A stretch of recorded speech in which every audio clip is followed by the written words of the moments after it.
Música en 35 milímetros es el espacio para conocer un poco más sobre las bandas sonoras, los compositores, la música en los géneros cinematográficos, las tendencias y las famosas sagas en el cine.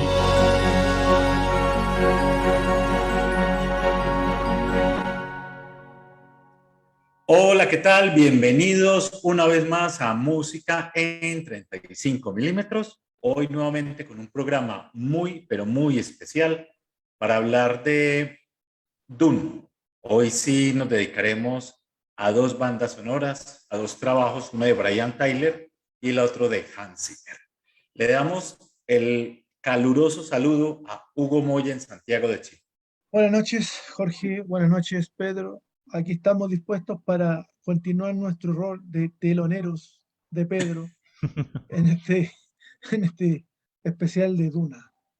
Y Pedro Mendoza, que es hoy nuestro fanático, el especialista de las bandas sonoras de Dune. Y a él le damos la más calurosa bienvenida aquí, Pedro, nuevamente en Música en 35 milímetros. Gracias, Jorge, Hugo, buenas noches. Bueno, especialista más que todo de ciencia ficción y también las bandas sonoras, más que todavía la música de superhéroes. Pero Duna también, el universo de Duna es tan vasto como el desierto, ¿no? Y aquí listo para hablar también de las dos bandas sonoras de las series y películas que se han hecho del universo de Frank Herbert.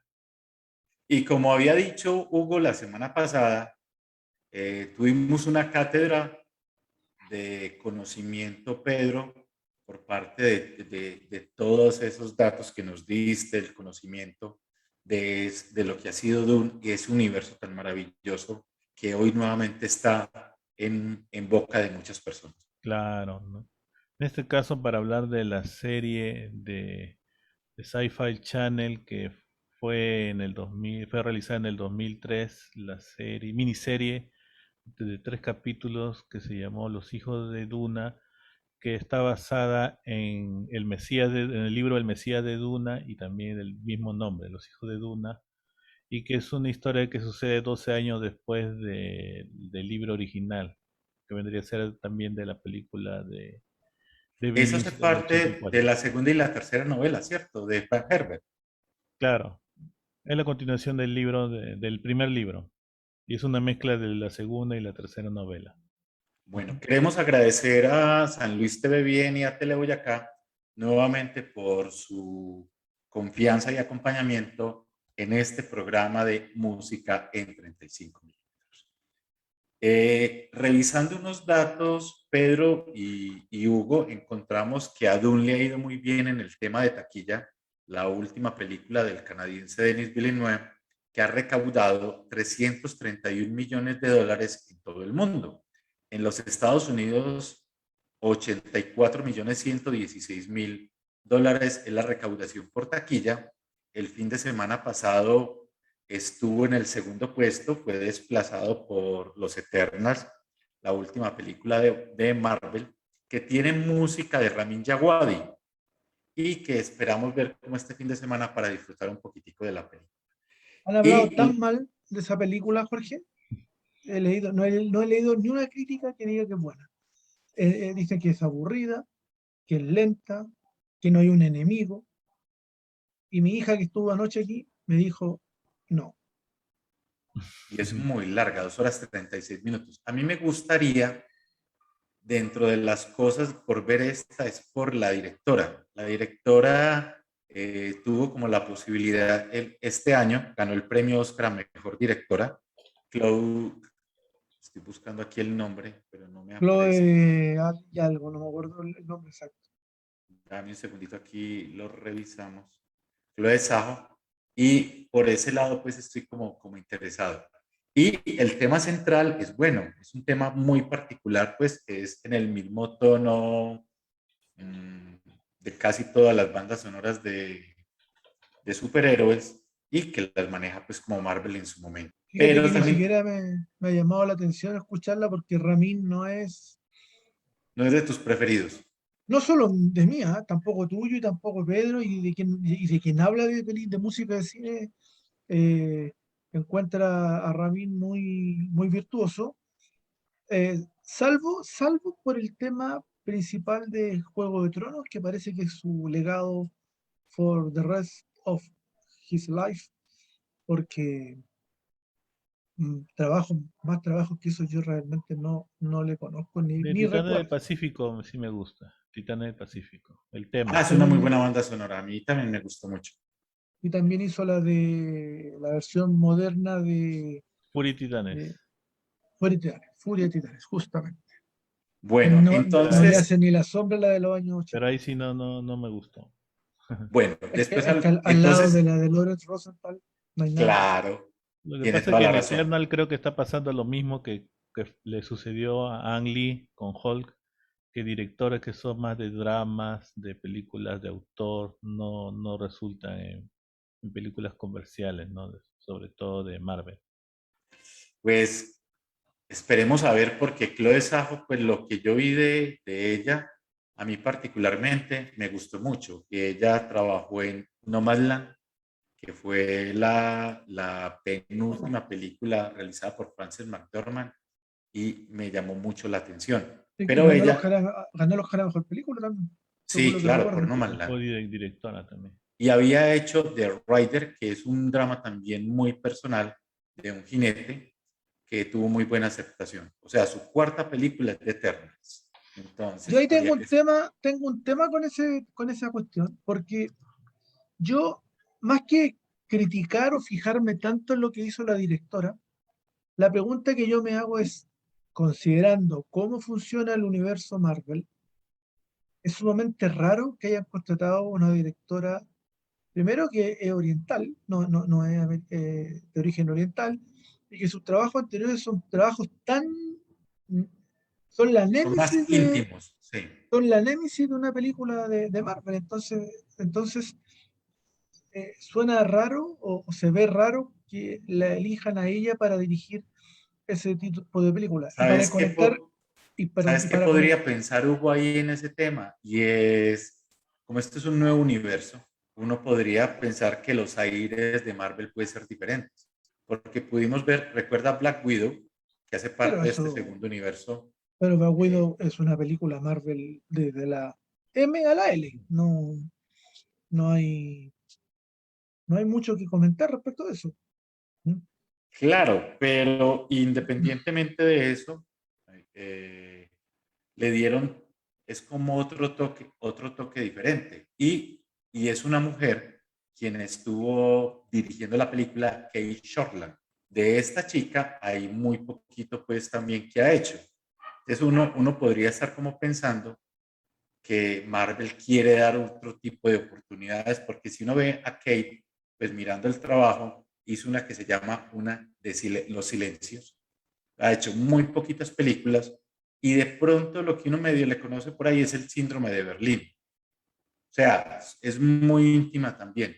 Entonces no sé si esa podría ser como la intención No de creo. Marvel en trabajar Yo con... más bien creo todo lo contrario. Yo creo Ah, que, bueno, y con esto voy a conectar con el tema que nos convoca hoy día. Cuando tú traes a directores con poca experiencia y con poco pedigrí, con pocos palmarés, precisamente esos son los mejores directores para estas sagas, porque son más manipulables, son más eh, dirigibles, si lo podemos decir de alguna sí, manera, porque los tipos no tienen mucho que mostrar ni que ofrecer como para decir, no, pues yo quiero hacerlo de esta manera. Y yo creo que en el caso de la directora de Eternals, ella trabajó en la película antes de ganar el Oscar. Por lo tanto, tengo la sensación de que Chloe estaba en esa misma categoría de las otras directoras que tú nombraste. No es el caso, por cierto, de Gilles Villeneuve, que él sí traía un pedigrí y una cierta trayectoria, y claramente lo que él hizo en Dune, yo no he visto la película, pero he leído, lo que él hizo en Dune es realmente un trabajo de él. No ha sido probablemente una imposición del estudio para que dirija lo que nosotros le vamos a decir. sino que usted desarrolle un proyecto y haga lo propio, y con su experiencia anterior en Sicario y en La Blade llegada. Runner Blade Runner 2049 y La 2049. Llegada. La A mí llegada. Blade Runner 2049 me gustó mucho. Yo la encontré más entretenida incluso que la original. Y, y tomando ese punto, creo que ahí tú tienes la diferencia entre llevar un director con cierta consagración, como Denis Villeneuve, al que no le van a imponer nada. Es más, lo traen para que desarrolle un proyecto, a diferencia de Marvel, que tiene varias películas con directores poco conocidos y que probablemente eran los mal llamados, pero quizás no tan mal llamados directores por encargo. No, y él sigue con eso, Hugo. Y Pedro, antes de darte la palabra, y es que mirando en el portal IMDb, uno encuentra que él en el 2017 realiza Blade Runner 2049, pero un año antes hace otra película, dirige otra película de ciencia ficción que se llama Arrival, o La Llegada, La Llegada, que Sí, tuvo un sí. muy buen éxito, de alguna con manera conectó. Amy Adams. Exacto. Está Hace un poquito Dune. lenta. Exacto. Pero igual marca como un tema importante. Está con Dune, ahora ya está trabajando en la preproducción de la segunda parte de Dune, que va a ser estrenada en 2023. Está trabajando en una serie que se llama The Son, viene con una serie que se llama The Dune, The Sisterhood, es un piloto que ya está anunciada y se sale un poquitico del tema de ciencia ficción y ya se confirma que tiene una película en proyecto todavía sin fecha que es Cleopatra. Recuerdan que en la década de los 60 o finales de los 50 tuvimos la oportunidad de ver Cleopatra. O sea que estos son como pergaminos de un director que viene haciendo como un buen trabajo. Sí, acuérdate que en el medio hubo una serie de televisión de Cleopatra con una actriz chilena llamada Leonor Varela y con Timothy Dalton como Julius César y Bill Zane como Marco Antonio, que no fue Entonces, muy ahora bien sí nombrado. entramos en el tema de la música. Y como nos había dicho Pedro, arrancamos con Los Hijos de Dune, que fue una miniserie que se estrenó el 16 de marzo del año 2003 por el canal Sci-Fi. Es así, Pedro, ¿cierto? Claro, en el Sci-Fi Channel. Exacto. Te escuchamos. Claro, el Mesías de Duna sobre todo es la historia del segundo y tercer libro, que han pasado 12 años después de que Paul Muad'Dib derroca al emperador Shaddam el cuarto, y con sus guerreros Fremen empiezan a tomar y conquistar cada planeta de todo el imperio galáctico, ¿no? Y quieren convertir al planeta Arrakis en ya dejar que deje de ser desierto para transformarlo en un planeta verde con bosques y agua, abundante agua. Pero sobre todo la música de Brian Tyler, un compositor, bueno, en esa época más joven y me parece, para mi gusto sería su mejor banda sonora, ¿no? De Los Hijos de Duna, muy, muy ágil, muy de acción, ante un preludio antes de Iron Man 3, Thor 2, ¿no? Los Avengers, la era de Ultron y Constantine, y una banda sonora superior a la miniserie Duna del año 2000. Ah, Yo escuché la banda, o sea, no la escuché completa, pero también escuché las demos que hizo Pedro. Y la verdad que suena muy a Brian Tyler. sí. Incluso es fácilmente reconocible el estilo. Ahora, uno ya sabe que es él. Probablemente si no supiera y está un poquito interiorizado en este mundo, podría rápidamente deducir que esto es de Brian Tyler. Porque es ese estilo orquestal Él tan es majestuoso. intenso, tan Sí, majestuoso, ¿cómo es la palabra? Tan heráldico. ¿No? exacto. Entonces es como muy, todo en grande. ¿No? Listo. Nos saluda desde Palmira Valle Diego Silva por acá en nuestro chat. Un agradecimiento, Diego, por seguirnos. Y vamos entonces a escuchar la primera selección del trabajo que Pedro nos envió de Los Hijos de Duna, música de Brian Tyler.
Como dijo Pedro, es tal vez el mejor trabajo de Brian Tyler en su concepto.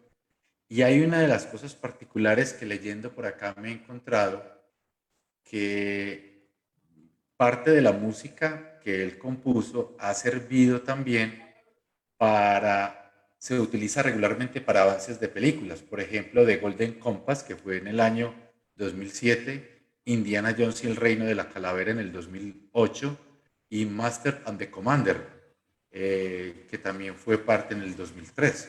Y eso de alguna manera, sí, dime. Explícame eso que es base, porque me cuesta creer que Alexander Desplat y John Williams estén tomando música o no sé qué de otros compositores. No, ¿A para qué? los trailers Para es los otro. trailers, son los avances. Sí, para los trailers, sí, sí, Avances, son los perfectamente posible. avances. Sí, A sí. veces, No antes, sabía que. eso, antes recuerda que cuando se hacían los avances, era el mismo compositor de la película quien hacía la música de los trailers. Hoy ya a veces es distinto y otras veces se hace de manera... O hay estudios que se dedican a hacer música de trailers. Exacto. Pedro, háblanos de entonces de, Quiero si vamos a hacerle hablar. una pregunta a Pedro, Sí, que me imagino que va a conectar con su comentario. Estoy pensando que esta película, insisto, yo soy ignorante en el tema de una, así que todo lo que yo pregunte es, es perdonable. Yo, cuando escuchamos en la semana pasada la serie Duna del año 2000, y ahora escuchamos Los Hijos de Duna, que es del año 2003, pero que en rigor son historias continuas, es decir, son secuelas, o por lo menos hacen referencia a lo mismo, ¿ya? No puedo entender la conexión musical entre lo que hizo Graham Ravel versus lo que hizo Brian Tyler. No hay, no hay nada que pegue, no hay nada que junte. Y estamos hablando de temas o conceptos que son, en rigor, deberían ser lo mismo. Son parte de una trilogía escrita por Herbert. Y lo otro que quería comentar, pero cortito, esa es la pregunta. El otro es que los primeros dos temas que tocaste, esos, Tyler, por donde lo busques, y muy premonitorio de lo que hizo después en la saga de Avengers. Pedro. Claro, pero sí, yo también opino lo mismo, también con el Sci-Fi Channel contrató un mejor compositor, más talentoso, un Brian Tyler en estado puro, antes de tenerlo más sintetizador. Y, pero sí, la música es muy superior a la de una anterior. Y como en las películas de Marvel, ¿no? Muchas no tienen relación entre otras. O DC, o sea, no. Son películas, son miniseries distintas. Los Hijos de Duna es muy superior a la Duna del año 2000. Y sí se ve más presupuesto, mejores efectos, mejor vestuario, también una mejor música y que representa más el universo de Frank Herbert, ¿no? También mal Duna del 2000 lo veo como una miniserie, bueno, con su esfuerzo, pero no con tanto corazón como las demás versiones de Duna. estoy revisando aquí como compositor en el portal de IMDb en el año 2003, ¿cierto? Sí, en el 2003.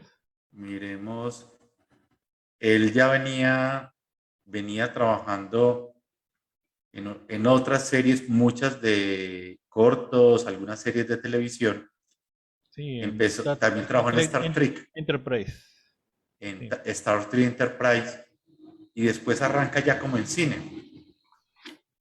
Y ahí tuvo un año muy agitado en el 2004 y ya arrancó. Pues realmente, pues particularmente a mí me gusta Tyler y a Hugo dice que es como entre bien y mal, unas cosas muy buenas, otras, porque tiene Eso lo dijo un muchos críticos, ¿cierto? compositor colombiano, compatriota Sí, tuyo, que en una entrevista le preguntaron qué te parecen exacto. los compositores de moda, como por ejemplo Brian Tyler, y el tipo dijo, nómbrame a cualquiera menos a ese, porque es malas pulgas, es enojón, es flojito, eso dijo, ¿cierto? Sí, sí, sí, ¿Ah? claro. Él compone algunos temas y el resto se lo entrega a su equipo con estas bases de sintetizadores, que son las típicas que usa Hans Zimmer también, y no es mucho lo que él hace, y después se llena de la gloria que hacen los colegas. Jorge, desmiénteme si eso fue lo que dijo en esa entrevista. No, No me así acuerdo está el, bien. no me acuerdo el nombre del compositor. Sí, sí, Bueno, está bien. Lo habíamos leído y todo, Él estuvo con nosotros, ¿cierto? Estamos ahora. No. fue un programa que tú me dijiste que nos conectáramos, una entrevista que hizo Exacto.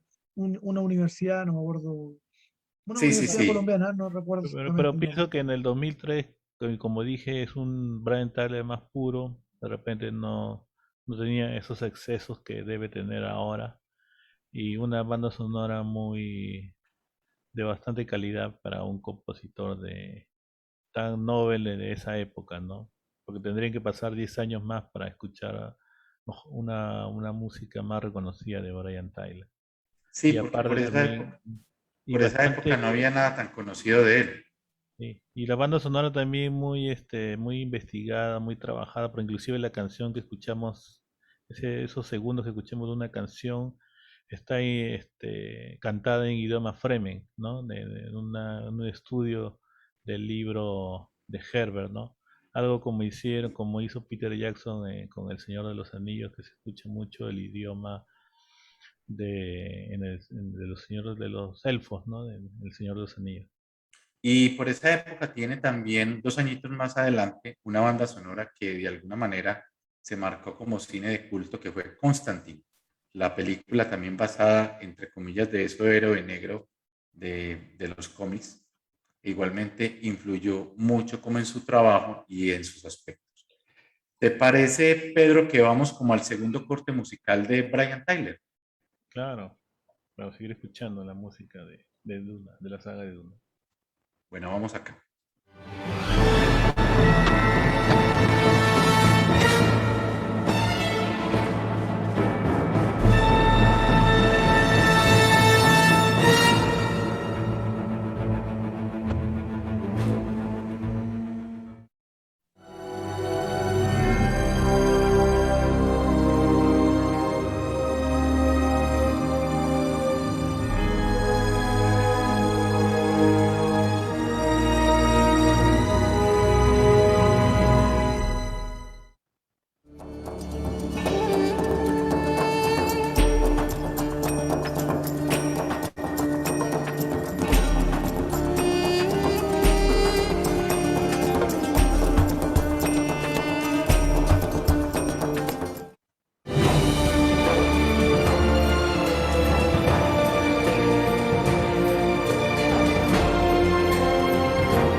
Tyler, como dijo Pedro, en estado puro.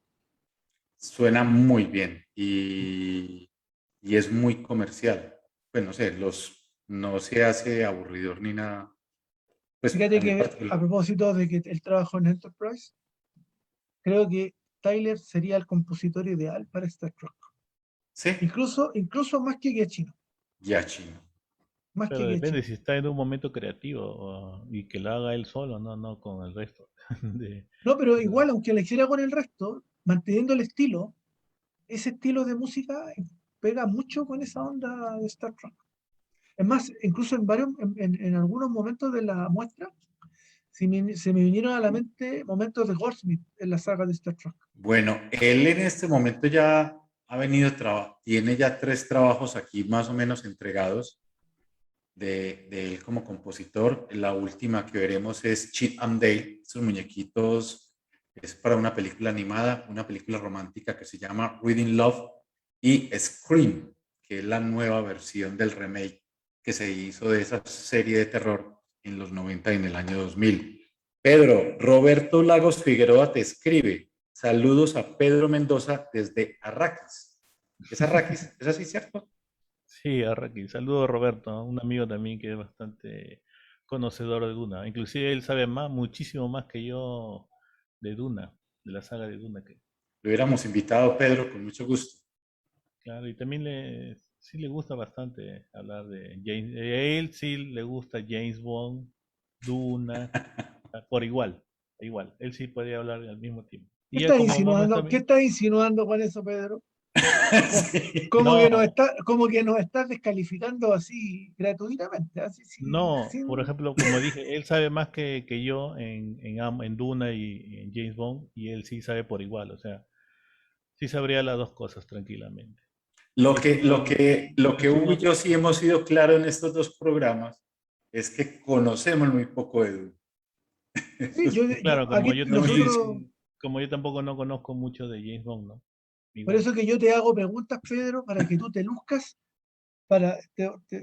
yo estoy aprendiendo contigo. Debo decir que hoy día escuché Duna nuevamente de Hans Zimmer y nuevamente no me movió ni una sola hormona, pero debe ser lo que dicen ustedes, que en la película todo es diferente. En el Es que lo cine, vimos con sí. la de No Time to Die, ¿sí o En no, el, Hugo? en el No, pero cine en No es Time más to Die emotivo. sí, la final de escucharla dos veces ya le empecé a encontrar algo, pero la de Duna hoy día no, no. Bueno, pero ese es mi problema. Hoy día el programa es tuyo, Pedro. Dale. Sí. Bueno, de Duna sí en el cine se escucha muchísimo mejor, una banda sonora más orgánica. Pero también quería hablar de los temas que se escuchó, también se ha escuchado la flauta armenia, tan característica, que está desde la película de moda, desde Ronin, que se utilizó más, se dio a conocer mejor por el compositor checo Elaya Semiral, y que después ya se escuchó también en Gladiador, ¿no? En la caída del halcón negro, también se utilizó en Mujer Maravilla, y aquí en Duna también y se escucha muy exótica, muy hermosa sobre todo, ¿no?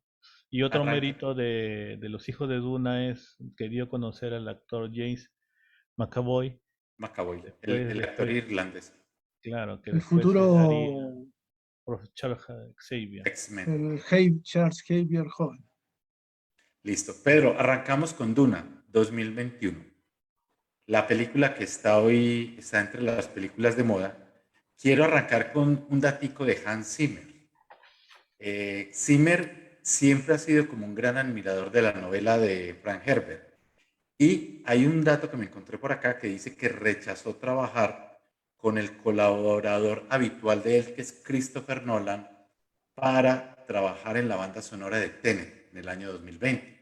Abandonó Tenet, o sea, no aceptó Tenet. No la aceptó por estar trabajando con Denis Villeneuve en Dune. Es un datico como para Y el que agarró, comenzar. y el que agarró, acá decimos, el que agarró el que tuvo la pelota en su cancha fue el sueco Ludwig Göransson para estar en Tenet.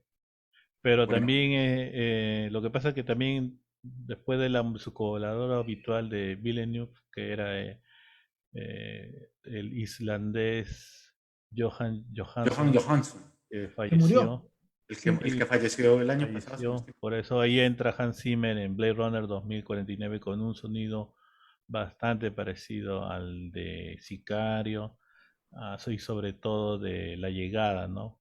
Que ahí es donde entra Hans Zimmer y también ya se queda para Duna. También me imagino que habrá sido la fantasía deseada de cualquier compositor hacer la banda sonora de la nueva versión de Duna, ¿no? En ese caso, y que lo Pedro, tuvo. voy a hacer un paréntesis chiquitico para que me respondas por acá, que nos escribe Diego Silva. Dice, y nos devolvemos un poquitico en el tema, dice, siento que Tyler no se arriesga tanto en sus bandas sonoras. Creo que lo reconozco solamente por su trabajo en Avengers. Ese tema en los cornos creo que es de él. De resto, como que no desarrolla un estilo o algo reconocible. Yo difiero mucho Yo difiero también. también, porque Depende, porque también el sonido de Tyler es muy conocido. un Sí. compositor tiene varios temas y dependiendo también de la edición, quedan muchos temas descartados y también lo que quiera la productora, ¿no? También puede ser, o si no, simplemente hizo un trabajo a pedido y es lo que le pidieron y no hizo más. Así es. Pues lo que uno conoce de Tyler es, uno casi siempre identifica como el tono musical, Hugo, ¿cierto? Muchos de los trabajos de Tyler van como uno ya más o menos medio lo reconoce o sabe que él está metido ahí. Es que eso es lo que acabo yo de comentar. Cuando Exacto. tú estás un poquito más involucrado y has escuchado más, es probable que tú seas capaz de identificar estilos. Es lo que nos pasa con Williams, con John Barry es inevitable, ¿ya? Con Alexander Desplat también pasa mucho. Con Goldsmith no, porque Goldsmith era tramposo, no, nos cambiaba de estilo, nos cambiaba, por décadas no iba cambiando ciertos estilos. Lo que pasaba con Horner también, ¿ya? Horner también era fácilmente identificable con su barabara. Pero yo creo que el caso de Tyler, a mí personalmente, a mí me gusta el estilo de él, me gusta ese estilo heráldico, megalomaníaco de música. No siempre le apunta con las melodías, probablemente, pero, pero tiene esa cosa. De hecho, si alguna vez alguien lo ha visto dirigiendo, alguien, no sé si lo han visto en video dirigiendo, En YouTube los él, pueden Sí, encontrar. sí. él entra Una presencia. de partida, nunca entra con traje, él entra con una polera negra. Entra de negro y con polera y engominado y con una actitud Muy como elegante. que se come al escenario solo, habiendo una orquesta de 100 personas, él Sobresale. en su pura parada, digamos, sobresale y se lleva toda la atención. Entonces, eso no lo hace cualquiera. ¿Mm? Dile a Diego que, bueno, en esta oportunidad no estoy muy de acuerdo con él. Yo creo que Tyler tiene su estilo, puede que no le guste a Diego, a mí hay cosas que me gustan, otras que no. Eh, pero creo que él no ha tenido todavía la posibilidad de hacer un gran trabajo que lo ponga en un highlight. Todavía no ha tenido, porque incluso Los Vengadores no tuvo. Quizás Thor y quizás Thor 2 y Iron Man 3 podrían ser. Ya, podrían ser, porque los temas principales son bastante pegajosos, pero más allá de eso, no ha tenido grandes trabajos, porque Rápido y Furioso para mí no es una gran producción, no es Sí. una gran cosa, digamos. Es cine, Tortu Ninjas. Ha claro, hecho cositas. sí. Le falta Bueno, una, le falta trabajar con Spielberg, con un director así grande, pero difícil que, bueno, mientras Williams esté vivo va a estar difícil. Bueno, bueno. en fin, Difícil que trabaje con estoy, Nolan o Villeneuve o claro, una cosa así, o no sé, no se me ocurre otro en este momento, pero le falta hacer algo grande. Bueno, Ese es el punto. en el tema de Zimmer y de Villeneuve, nos encontramos una paradoja, Hugo, y así de pronto tú me la refuerzas aquí. Ya habíamos dicho que él rechazó trabajar con Nolan para Tenet y Villeneuve rechazó la oferta para dirigir la última película de Bond por estar involucrado en Dune. A él le hicieron oferta, ¿cierto? Si no estoy No, mal. tengo la impresión de que Villeneuve era más lo que pedía la gente, pero acuérdate que el director original fue Danny Boyle, Danny Boyle, nunca, nunca fue Villeneuve. Y después llegó Gary Fukunaga por la renuncia de Boyle. de Boyle y llegó Hans Zimmer porque echaron, porque aquí no fue renuncia, aquí fue despido de Dan Rommel. Exacto. Entonces, Exacto, Hugo. Sí, tienes toda la razón. Pero tenía aquí como la duda por esta información. Y me encuentro con un dato. Le hicieron una entrevista a David Lynch, el director de la anterior película que fue del 84, y afirmó que tiene cero interés en ver Duna 2021. Citó que sus problemas con la nueva película no tienen nada que ver con el director canadiense, sino con sus propios recuerdos dolorosos de hacer la versión de 1984. Y dijo, porque fue un dolor para mí, fue un fracaso y no tuvo el corte final. He contado esta historia 1.000 millones de veces, no es la película que quería hacer. Me gustan mucho ciertas partes, pero fue un fracaso total para mí. sí, bueno, también el maltrato por una película que iba a durar, iban a ser dos películas dos películas en un tiempo de 4 horas cada una, de 8 horas, un total de 8 horas, que te la reduzcan a 5, después Y a después, 3 horas y ya estar ya prácticamente sin el control de la edición. Y eso es lo que siempre han renegado todos los directores en la historia del cine, ¿no? Pero sobre todo pero, hablando del Duna del 2021, inclusive iba a ser dirigida por otros directores, ¿no? Peter Beck, el director también de Sector 9, que era Neil Blomkamp, también iban a dirigir una y cada uno ha estado desligándose por problemas con la producción. Y al final el franco-canadiense Villeneuve fue el, el que quedó, ¿no? Y Así a la es. larga creo que fue el mejor. Y he escuchado muy buenos comentarios, muchachos, de la banda sonora de Zimmer. Dicen que puede estar entre las opcionadas para estar entre las candidatas el próximo año a los premios de la Academia. Vamos con Zimmer. Dicen que ese Oscar va a Johnny Greenwood, no va a Sí, Hans Zimmer. está entre Eso ellos dos como favorito. es lo que yo he estado escuchando este último tiempo. Vamos entonces, bueno, y por aquí nos escribe Diego antes de ir con el tema, dice, totalmente de acuerdo con esa conclusión de Hugo Moya. Creo que Tyler no ha tenido esa oportunidad ni de demostrar ni de desarrollar una composición que muestre el talento que tiene. Creo que ha tenido poco margen de movimiento en las películas. Y nos escribe Roberto Lagos que Dune es infilmable. Ese es un buen punto. Yo leí antes que se estrenara, cuando todavía no estaba en público, solamente la habían visto los... Pedro, ayúdame aquí tú porque yo voy a opinar desde lo que leí, de que era la película imposible. Cómo Gilles Villeneuve logró hacer la película imposible. Esa fue como ese era el título. Y, y eso me cuadra con lo de David Lynch, porque evidentemente si David Lynch filmó 8 horas de película y lo hicieron editar, o la editaron para menos de 2 horas, o 2 horas y algo, obviamente que perdiste una sexta parte del film. Entonces, es muy difícil pensar que eso haya podido tener un destino mejor que el que tuvo, ¿ya? Ahora, que la película fue un fracaso del 84, en parte puede haber sido por eso, pero la película visualmente, o sea, era muy atractiva, pero no No se logra entendía. prender el entusiasmo. ¿Mm?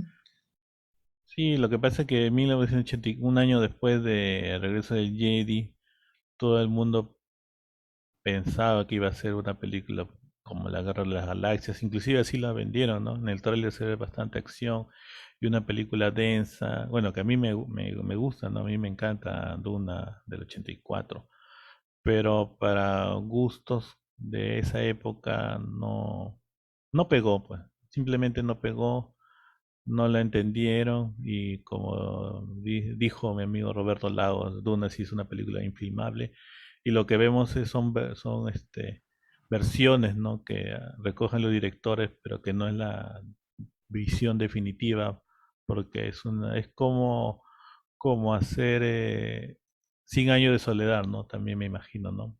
No se puede Así es. filmar, no se puede hacer en una película de 2 horas, 3 horas o de 4 horas. Pero tú que eres fan del tema, Pedro, la película de Gilles Villeneuve, ¿te convence? ¿Te satisface? ¿Te dejó feliz? ¿Quedaste maravillado? ¿Saliste encantado del cine? ¿O saliste diciendo, sí, estuvo bien? No, no me gustó. ¿Cuál fue tu sensación como fan? Yo siempre cuando me preguntan eh, por las películas de James Bond, yo siempre me baso en cuál fue mi reacción cuando la vi por primera vez, cómo salí del cine. Porque las demás ya tú la empiezas a estudiar, le empiezas a ver los detalles, la empiezas a armar, a desarmar, como que pierde la magia de la primera vista. Entonces yo siempre digo, con respecto a alguna película, siempre me quedo con la primera impresión, la que sería como una boca de urna, así, a la salida del cine, porque esa es la que vale al final de cuentas. Después viene ya la parte más analítica. Entonces esa pregunta yo te hago, ¿saliste feliz, contento, fulgurante, emocionado? ¿O dijiste, sí, estuvo bien, sí, pasó la prueba?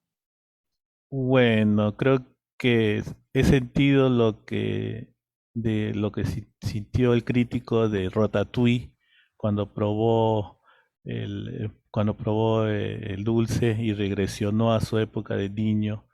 Y puedo decirle al Pedro de 1984 que por fin ya llegó a ver la Duna que quería ver y que Muy sí me, buena me respuesta. encantó y me sorprendió mucho la película. Sobre todo a mí que me gusta mucho la ciencia ficción, ¿no? Y que en estos últimos años no hay películas de ciencia ficción de calidad. Pero Duna sí satisfació Hizo. completamente. Y sobre todo me parece mejor que toda la última trilogía de la Guerra de las Galaxias, ¿no? Bueno, Tu, Y Hugo, tu que, y te tu respondo, respuesta es excelente. listo. Y Roberto Lago nos escribe por acá. Dune es sesentera de corazón, muy colorida. Las versiones 84 y 21 son oscuras. Más parecida era la de los 2000. Eso escribió claro, más Roberto por acá. científica, más ecológica, porque en realidad el tema Duna es bastante ecológica, Bueno, ¿no? entonces aprovechemos el primer minuto que tenemos acá para escuchar ese primer bloque que Pedro nos ha separado de la banda sonora de Dune de Hans Zimmer.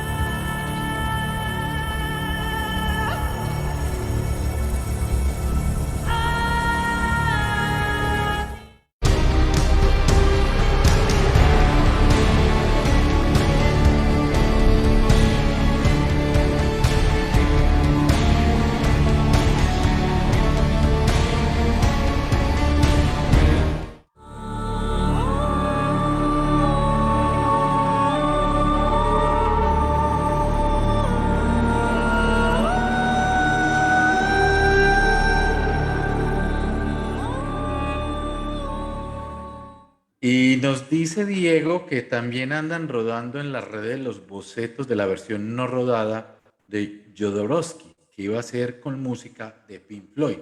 Y lo que tengo entendido es que el tráiler o el primer tráiler, Hugo y Pedro, de Dune 2021 fue con música de Pink Floyd, de ese proyecto que se iba a trabajar con el cineasta chileno. La verdad que Claro, no como sé. un homenaje de la película que nunca pudo ser, ¿no? Y también que es un libro, la preproducción que se hizo, pero que al final no, y se costó como $1 millón para hacer la preproducción, pero que no se logró realizar, ¿no? Bueno, Finalmente. y nos escribe Roberto por acá y pone Zimmer en mayúsculas, maestro, aunque me quedo con Desert Theme de Toto, el tema del desierto de Roberto, Toto. Roberto, elegiste mal a la audiencia, porque en este grupo no pensamos, nuestros maestros son otros. Oh, Ah, Hans Zimmer es bueno, pero no como los Jedi, ¿no? No está dentro del consejo, pero no llega a ser maestro. no es John Barry, no es John Williams, no es Jerry Goldsmith, no, No, Jane Horner, no es James Horner, no es James Newton Howard, no es Alan Silvestri, etcétera, no es etcétera, Danny etcétera. Elfman. No. No, sigamos. Pero quiero decir algo para poner más feliz a nuestro amigo Roberto. Lo vamos a provocar. Después de haber escuchado Duna, me di cuenta que en esta película no estuvo Steve Mazzaro. Ahí nomás la dejo. Y ¿sabe cómo responde? Ahí nomás la dejo. ¿Ah? No, no ¿Sabe digo más. cómo, Hugo, sabe qué responde Roberto? Esos son en mayúscula, dioses. Ah, bien, sí, bueno, tiene razón. Ya, se salvó. No, nos reconciliamos con Roberto. Pero hablando más de la música, también escuchamos a la violonchelista china Tina Guo, que ella trabajó también con Zimmer con la música, el tema, sobre todo el tema de la Mujer Maravilla en Batman versus Superman y en como la Mujer Maravilla, la primera película, ¿no? Y que acá también se siente bastante, sobre todo en el tema del arribo de los Atreides y que es una música también exótica y que tiene muchas texturas.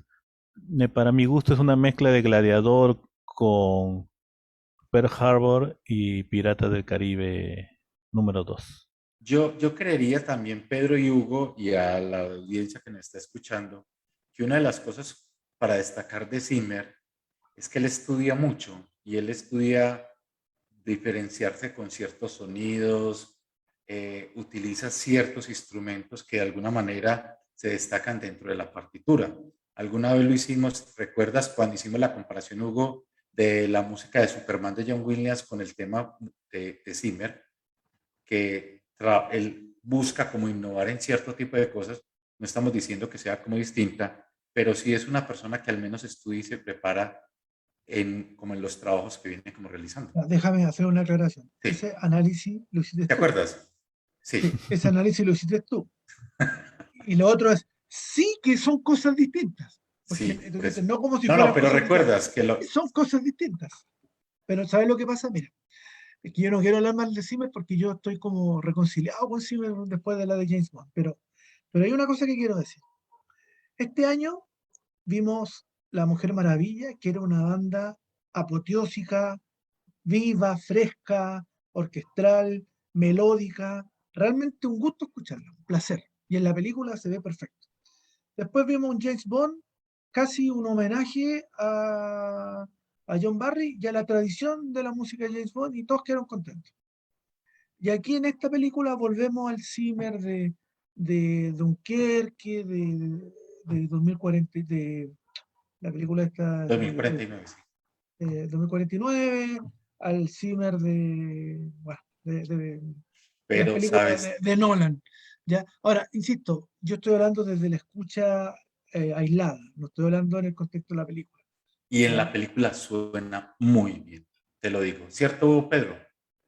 Claro, muy orgánica sobre todo, mucha textura, y que se mezclan los efectos de sonido con la música y empalman muy bien, mejor todavía que en el álbum, ¿no? Porque incluso, Claro, mucho poder, muy equilibrada, mucho vaivén electrónico, ¿no? Sobre todo eso, reflejando todos los mundos que hay en Duna, los mundos que se ven en Duna. incluso los temas que escuchamos recién no son tan agradables de escuchar tampoco. Lo que pasa es que a ustedes les trae a la mente la imagen, ¿ya? Pero cuando uno la escucha sin imagen, así en puro, no resulta tampoco tan agradable de escuchar. Bueno, Bueno, entonces pero vamos es una opinión personal. sesgada la mía. Claro Sesgada que sí. y sesgada. Vamos a ver si con estos temas cambias de opinión. Aquí está el segundo y último bloque de Dune de Hans Zimmer.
Nos escriben nuestros amigos Roberto, que también está inspirado y dice, Zimmer difícil de escuchar sin imágenes.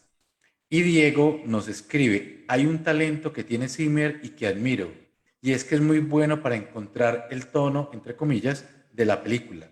Es como esa habilidad para proponer texturas y sonoridades que vayan muy bien con la imagen y el color. Él habla un poco de eso en su masterclass. Si bien no es un gran orquestador, sí es un muy bueno para las tímbricas. Si tú revisas las películas, cuando tú ves los créditos finales, yo ahora cuando las tengo en Blu-ray lo hago mucho, porque puedes parar la imagen, básicamente. Sí, Cuando la música es de Hans Zimmer y tú vas a música conducida por, nunca es Hans Zimmer. Él tiene un compositor que es de apellido Greenway, Gavin Greenway, que es que el habitual, y el otro que siempre le conduce la orquesta es Nick Lenny Smith. Son como los dos habituales de... Y él siempre en los créditos finales dice música adicional de, y aparecen como 4 compositores que componen por lo menos entre 3 y 5 otros compositores. Entre los que están Massaro, a veces está el mismo, el que hizo La Mujer Maravilla, se me olvidó el nombre. Harry Perdón, el que Gregson, hizo. No, el que hizo Black Widow y el último Misión Imposible. Uy, se me olvidó el Klaus nombre. Badel, Lord No, Valve, ese, Lord Lorne Valve. Balfe. Y otros más. Y el mismo Nick Lane Smith también ahí a veces aparece ahí componiendo música. Entonces, los trabajos de Zimmer, como dice Roberto, efectivamente, él como que da la idea, da el concepto y entrega, y su equipo de remote control va armando, y seguramente él va supervisando y le va haciendo correcciones, pero a mí me da la impresión de que, bueno, voy a hacer un juicio de valor que puede ser un poco injusto, pero me da la impresión, no tengo claro si los directores realmente lo eligen a él porque aman ese estilo musical o porque poner Hans Zimmer en los créditos atrae, ya le da un O valor es el agregado. tono, como dice Diego, que se necesita para la película. Podría ser. Sí, podría ser.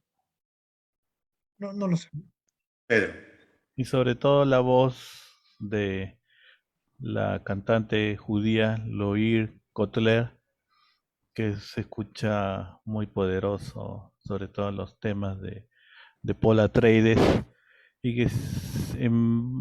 que hay varias películas en la historia del cine que se ha utilizado cantantes, ¿no? Sobre Annie Mm. Lennox en Apolo 13 ujú, o en El Señor de los Anillos, Sinéad O'Connor también en Michael Collins, y que se escucha muy bien en la película sobre todo, Enya, y en ojalá su pues que esta momento. vez ya le toque el premio a Hans Zimmer, o como dice Hugo, si ya le toca también a Johnny Greenwood, ya sería también porque inclusive él debió haber ganado por Petróleo Sangriento, pero ni siquiera lo nominaron ese año.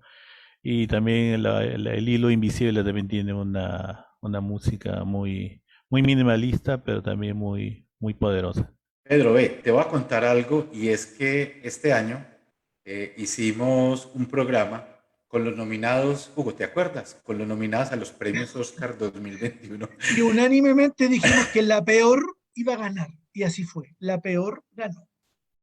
que era Soul. La la de de Walt Disney. la parejita esta de Soul, no me acuerdo Trent los nombres. Iris Atticus, Reznor y Atticus. Atticus Ross. Sí. Bueno, Bueno, ese es uno de los programas que tenemos el año entrante. Cuando estén los nominados, ya pues con la lista definitiva, haremos ese especial de esas bandas sonoras que están nominadas. Pedro, y algo te quería comentar que no, que tiene que ver con lo que acabas de decir. A ver, eventualmente en la industria cinematográfica, el no haber ganado Oscar a mejor música, de repente hasta te sube el valor, considerando con quién tienes que compartir los honores. Sí, así de simple esta cuestión. Es un premio muy político. Yo tengo la impresión que es un premio muy político. Si hay una película Disney, no hay ninguna posibilidad, está ahí fuera. Disney la va a llevar. O de Política, Marvel industria. o de DC. Pero DC y No Marvel jamás han tanto. ganado por música, pero Disney siempre gana por música. Haz un recuento de los últimos 30 años, ves que hay una película Disney más o menos popular o masiva o exitosa, o gana el Oscar a la mejor banda o la mejor canción. Pero se empieza a revisar las cosas. Canción, efectos, Coco, animación. Coco, las típicas de las canciones de la, El de, Rey de- León, acuérdate que fue con Hans Sí, Zimmer, pero que eso fue en ganó el Oscar. 94, hablemos más acá. Más para O acá. sea, las de este año Soul y para atrás han habido un montón de otras que.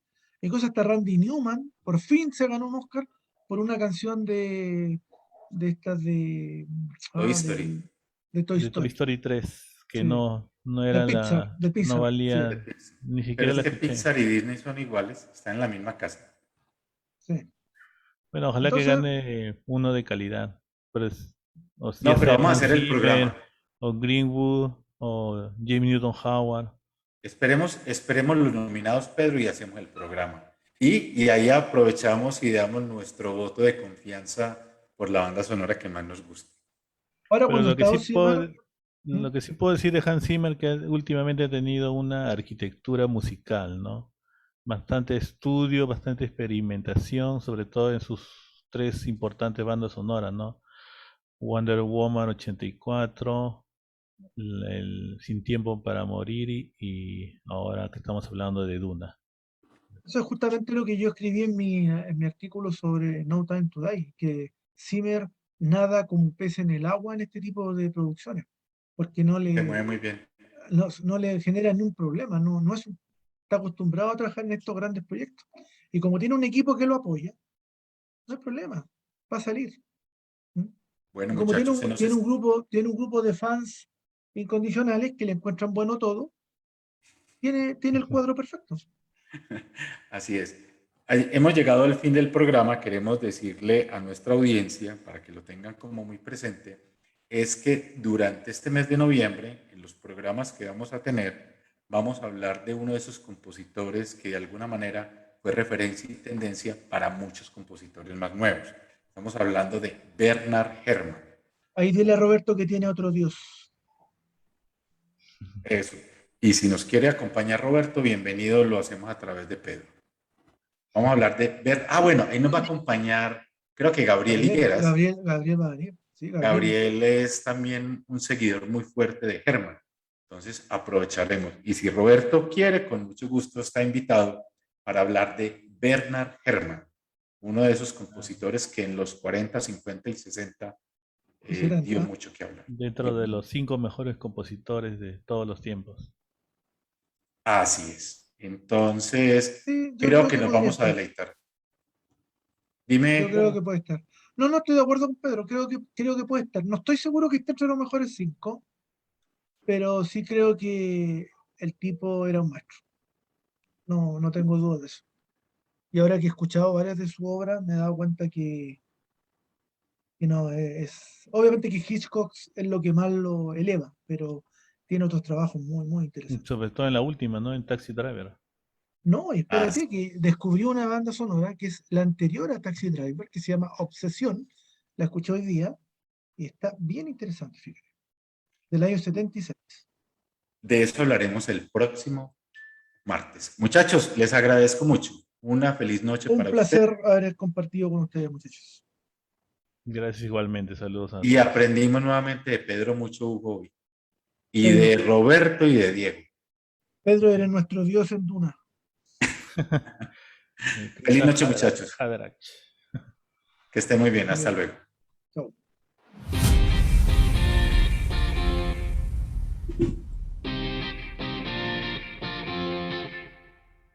Te esperamos todos los martes a las 7 de la noche en Música en 35 milímetros, un espacio de bandas sonoras, la cara online del séptimo arte para conocer un poco más sobre la música en el cine.